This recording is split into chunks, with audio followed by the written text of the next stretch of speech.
বেয়াদব একটা ইশরাক। মির্জা আব্বাসে যদি আসনে না দাঁড়ায় তো আমি তারপরেও হলো ওনার এগুলা নিয়ে বলতাম। উনি তো ঢাকার একটা গ্যাংস্টার, দুনিয়ার সব ঢাকাতে আকাম কুকাম করে বেড়ায়, সন্ত্রাসী কাজ করে বেড়ায়। ওনার কারণে তো শাপলা চত্বরে এত ভাই শহীদ হলো। উনি তারেক রহমান তো আসলেই কাগজে বাঘ। আপনারা কি মনে করেন তারেক রহমান অনেক কিছু? উনি কেন গণ অভ্যুত্থানের পরে দেশে আসলো না? উনি কার সাথে চুক্তি করে এসেছে জনগণের সামনে ক্লিয়ার করুক। ওনাকে কে অধিকার দিচ্ছে আওয়ামী লীগের লোকদেরকে পুনর্বাসন করার জন্য? আওয়ামী লীগের যে সজীব ওয়াজেদ জয়, সে রাজনীতি করবে না করবে এটা জনগণ সিদ্ধান্ত নিবে। তাকে কে সিদ্ধান্ত নিতে বলেছে? কতক্ষণ অ্যাটাক হই, মারা পড়ি, আবার উঠি, আবারই দাঁড়াই, কিন্তু তাদের সাথে আমরা যুদ্ধ থামাবো না। বেয়াদব একটা ইশরাক। 300 আসনেই তারেক রহমানের সব গডফাদারদের দিয়েছে। আমি ভোটারদের কাছে যাচ্ছি, আমি তো বলতে পারবো না যে আমি ইলেকশনে জয়ী হব। এটা মির্জা আব্বাসও বলতে পারবেন না উনি ইলেকশনে জয়ী হবে, যদিও উনি মাঝে মধ্যে বলার চেষ্টা করেন। তো আবার যখন ফিল্ডে নামেন তখন অবস্থা ব্যাগতিক দেখে আবার বাসায় চলে যায়, চিন্তা করেন যে না এটা তো ভোটাররা বলবে। যারা ভোট দিবে তারা এবার সিদ্ধান্ত নিবে। তো আমরা আশা করব যে আমার বিরুদ্ধে এমন কোনো জায়গা হয় না হেনস্থ করা, আমাকে ছোট বেয়াদব বলা, সব কিছু করা হয়েছে, হেনস্থা করা হয়েছে। মানসিকভাবে আমি 1 সেকেন্ডের জন্য ভেঙে পড়ি নাই, কারণ আমার কাছে যেটা মনে হয়েছে আমাদের ফাইটটা মাত্র শুরু হয়েছে। সংসদে গেলেও ফাইট হবে, বাইরে থাকলেও ফাইট হবে।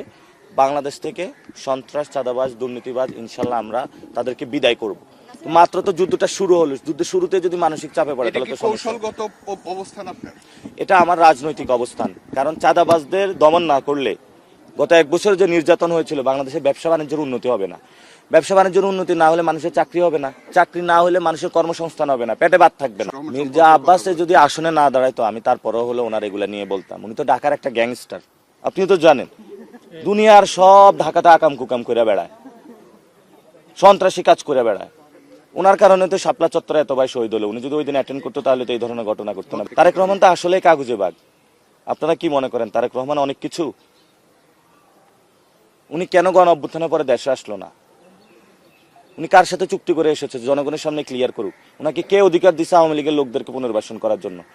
আওয়ামী লীগের যে সজীব ওয়াজেদ জয়, সে রাজনীতি করবে না করবে এটা জনগণ সিদ্ধান্ত নিবে। তাকে কে সিদ্ধান্ত নিতে বলেছে? আচ্ছা, আমার লাস্ট কোশ্চেন সেটা হচ্ছে যে তার ব্যাপারে আপনার কনফিডেন্সের জায়গাটা কোথায়?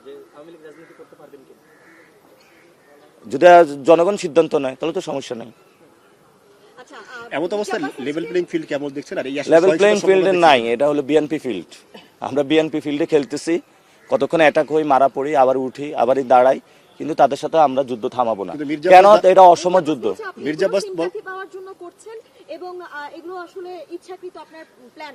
পাশাপাশি সরকার সিম্প্যাথি পাইতে চাইলে তো তাহলে আমি রাস্তার মধ্যে শুয়ে থাকতাম। ওইসব সস্তা জিনিসের জন্য আমি না। আমি সিম্প্যাথি পাইতে চাইলে অনেক আগে নিতে পারতাম। আমি গড় পুড়িয়ে রাজনীতিতে এসেছি, আমি করতেছি। উনি সাহস থাকলে আমি এখনো বলবো, উনি কালকে বলুক, যে কালকে জনগণের সামনে আইসা অঙ্গীকার করুক যে আমি মির্জা আব্বাস আজকে থেকে চাঁদাবাজি ছেড়ে দিলাম, আমি মির্জা আব্বাস আজকে থেকে সন্ত্রাসী কার্যক্রম ছেড়ে দিলাম, আমি মির্জা আব্বাস দুর্নীতি ছেড়ে দিলাম, এবং আমি যে অপরাধ করেছি এটার জন্য পুরো বাংলাদেশের ক্ষমা প্রার্থী। এবং সাথে সাথে যারা আমার কাছে টাকা পয়সা পাবেন আমি সবাই বাংলাদেশের রাষ্ট্রীয় কোষাগারে দান করবো, আপনাদের দিয়ে দিব। আলহামদুলিল্লাহ, ওনার সাথে তখন বুক মিলাবো। সন্ত্রাস থাকাকালীন, চাঁদাবাজ থাকাকালীন কোনো কম্প্রোমাইজ হবে না। এটা শুধু মির্জা আব্বাস না, 300 আসনেই তারেক রহমানের সব গডফাদারদের দিয়েছে। কমিশনার কাইয়ুম কি ভালো লোক? স্বদেশ প্রপার্টিজদের দখল করছে। এই যে সাদেক হোসেনের খোকা, কালকে এক মহিলা আমার কাছে এসে কান্না করতেছে, 7 জন টিচারকে হলো স্কুল থেকে তারা বের করে দিয়েছে। এই যে খোকা পুত্র জমিদার, এই যে কি যেন ওনার নাম, ইশরাক, বেয়াদব একটা ইশরাক। তো এই যে তারা বেয়াদবিগুলো মানুষের সাথে করতেছে। এই যে রবিউল খুনের মামলার আসামি, চারিদিকে তাকায়া দেখি সন্ত্রাস আর সন্ত্রাসে বড় কোন জায়গা যায় আইসা পড়ছি। এখন আফগানিস্তানে যখন কেউ অ্যাসাইনমেন্টে আসে, সে আইসা দেখে কোন জায়গায় যে পা দিলে মাইন, আমি হলে এই অবস্থায় আছি। শাহজাহানপুরের দিকে যায়, ওইখানে একটা মাইন, ওই মাইন আমার হলো ডিফিউজ করতে হইতেছে। ধানমন্ডির দিকে আরেকটা মাইন, উত্তরার দিকে জাহাঙ্গীরকে লাগায় রাখছে, ঢাকা 20 একজনকে, সবগুলো তো দেখেন গডফাদার সন্ত্রাসী। এখন বলছে উনি প্ল্যান করে আসছে। কি প্ল্যান? যেখানে হলো লিচু গাছ আছে ওই জায়গায় লাগাবে, যেখানে আম গাছ আছে ওইটা লাগাবে, আরেক জায়গায় ওই কি করছে যেখানে মেডিকেল বিশ্ববিদ্যালয় আছে ওইখানে করবে, ওটার উপরে আরেকটা করবে। তো কয়েকদিন পরে ঘোষণা দিবে যে বিএনপি যেটা আছে আরেকটা বিএনপি প্রতিষ্ঠা করা লাগবে।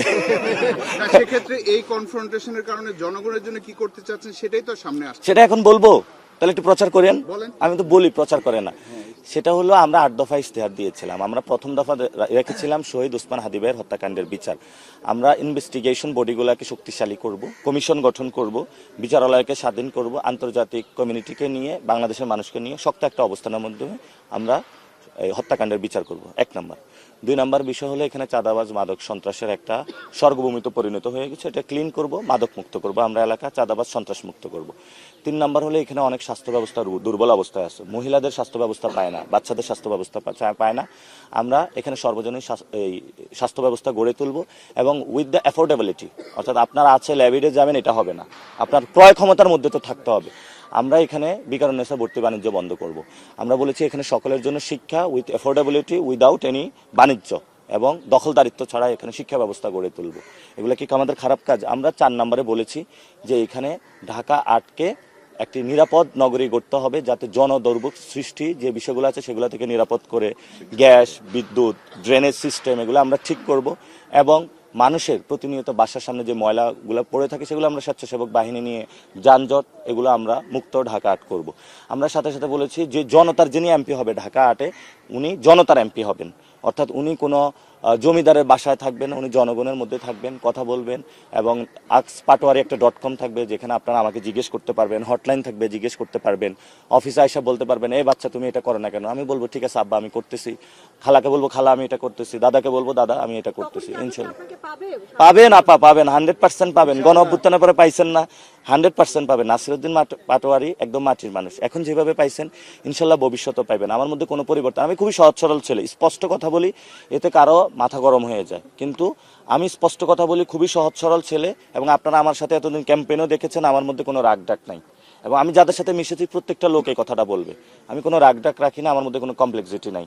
আমি রাজনীতি করতে এসেছি, ভিতরে এক কথা বলবো, বাহিরে এক কথা বলবো, আমি এটাতে না, যা সত্য সেটা বলবো, যা মিথ্যা মিথ্যাটা মানুষের সামনে প্রকাশ করে দিব।